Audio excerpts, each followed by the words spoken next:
Konon saat menjalani hukuman mati, Syekh Siti Jenar tidak langsung meninggal dunia.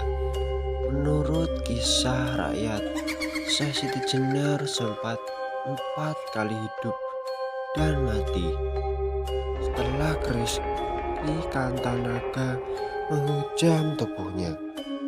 Diperkirakan berasal dari Baghdad dengan aliran Syiah Mu'tazir.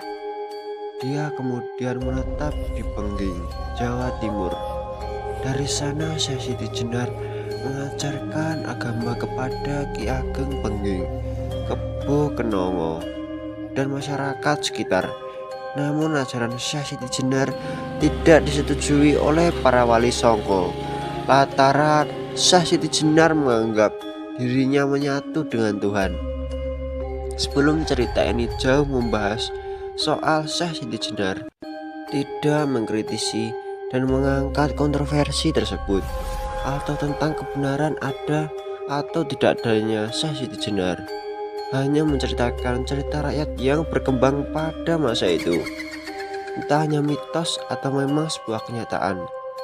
Silahkan dengarkan cerita berikut. Tapi suka atau tidak suka, kenyataan yang menyimpulkan bahwa Syekh Siti Jenar dengan falsafah atau faham dan ajarannya sangat terkenal di berbagai kalangan Islam, khususnya orang Jawa, meskipun dengan pandangan berbeda-beda. Pandangan Syekh Siti Jenar yang menganggap dalam kehidupan manusia di dunia hanya sebagai kematian, atau setelah menemui ajal disebut sebagai kehidupan sejati, di mana dia adalah manusia dan sekaligus Tuhan, sangat menyimpang dari pendapat wali songo, dalil, dan hadis. Syekh Siti Jenar juga dianggap telah merusak ketentraman dan melanggar peraturan kerajaan Demak atas legitimasi dari Sultan Demak. Diutuslah beberapa wali ke tempat Syekh Siti Jenar, suatu daerah yang mengatakan desa Grendasawa, untuk menghukum mati Syekh Siti Jenar pada 1506 Masehi. Sebelum wafat, Syekh Siti Jenar sempat berpesan kepada para dewan wali atau wali songo bahwa kelak pada suatu zaman akan ada kerbau bule mata kucing, orang bule naik dari laut. Itulah menjadi tanda musibah kepada anak cucu masyarakat Indonesia. Ajaran Syekh Siti Jenar mempunyai efek khusus yang dianggap sebagai insiden di antara pemuka-pemuka agama Islam pada abad ke-16 Masehi. Sebab ketika itu lambat laun banyak orang-orang yang mengaji tasawuf atau hakiki mengikuti ajaran Syekh Siti Jenar. Misalnya perihal ilmu bedanya antara kawula dan Gusti, dan tunggalnya kawula dan Gusti. Pengakuan Syekh Siti Jenar yang menganggap dirinya menyatu dengan Tuhan membuat para wali songo di Jawa menggelar sidang menyikapi ajaran Syekh Siti Jenar. Dalam sidang tersebut 9 wali sepakat menjatuhkan hukuman mati bagi Syekh Siti Jenar. Syekh Siti Jenar saat itu pun menyetujui putusan tersebut dan meminta agar hukuman segera dilaksanakan. Saat itu, berdasarkan kesepakatan para wali, yang bertindak sebagai algojo adalah Sunan Kudus dan keris di Katanaga yang diberikan oleh Sunan Gunung Jati. Eksekusi mati terhadap Syekh Siti Jenar berlangsung di halaman Masjid Agung Cirebon secara terbuka, sehingga semua masyarakat dapat menyaksikan eksekusi tersebut.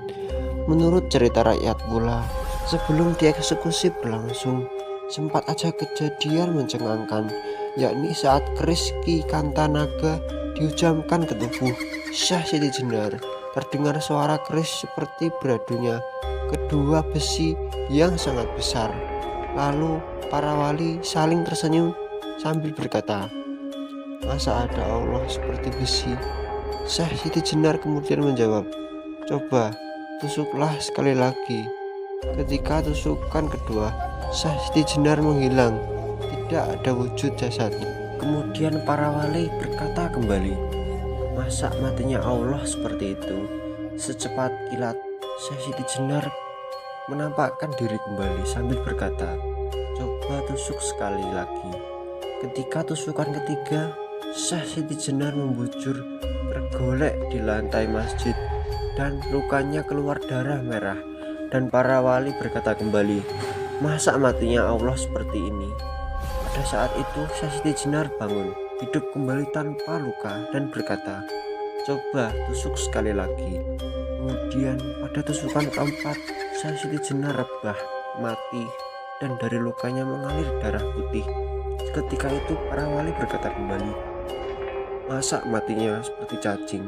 Karena berkali-kali tusukan selalu mati, hidup maka.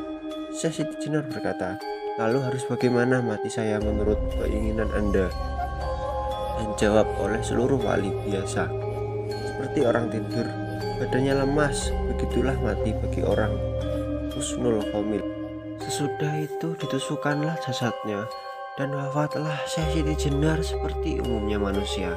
Jasadnya mengecil sebesar pucuk bunga melati dan baunya semerbak mewangi, bau harumnya melati.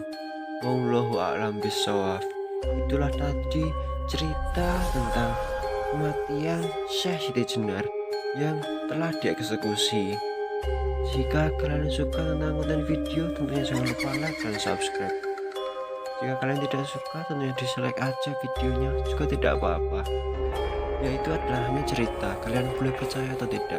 Dan kita harus bisa memilih yang mana yang baik dan yang mana yang salah. Sekian, terima kasih selaku pembuat konten video, pamit untuk undur diri.